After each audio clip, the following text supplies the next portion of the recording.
Hey guys, just working on a Craftsman Snowblower here.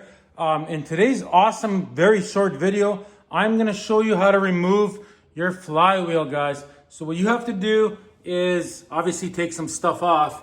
You gotta remove this bolt. We're gonna use an impact wrench to get that off. That's pretty much the only way to get it off. Okay, here it goes.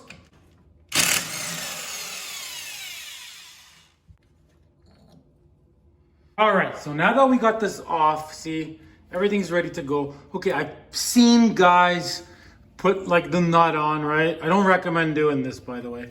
So you put the nut on, right? And you kind of whack it with a hammer. And at the same time, you pry this with the screwdriver, right?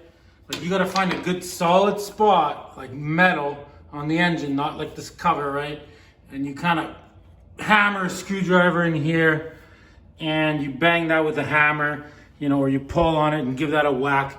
And it might pop off, guys, but honestly, you are risking cracking the flywheel. I've seen it before.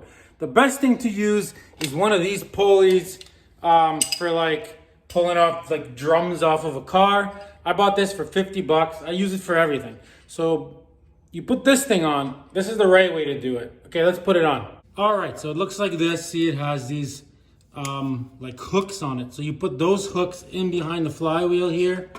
And then this, see, it's got like a little pin. That pin goes right into that hole. This is like basically made for this, right? So you put this on like so.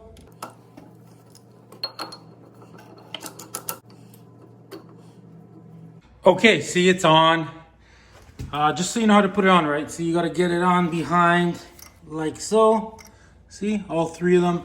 Try to set it as equally as possible so it's nice and straight.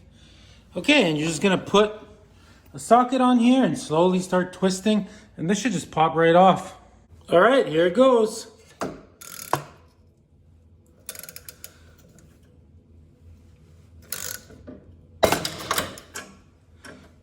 And that's that, popped right off.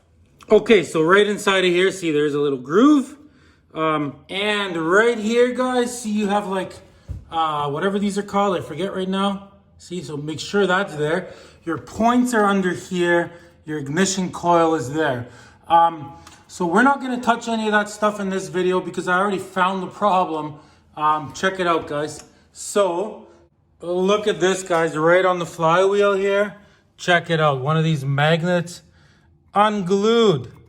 So that's why the timing was off. See, I could tell it was like not running good. So all I'm gonna do is I can see from the dirt. See, look, you can see where the magnet was. So I'm just gonna clean this up and I'm gonna JB weld it back on. And that's that. And I'm gonna put an equal amount of JB weld on the other side so it's balanced roughly. That's the best I can do there, guys. So I apologize that I didn't really get into the whole ignition coil situation, but in my case, I know there's no point because it's the magnet issue.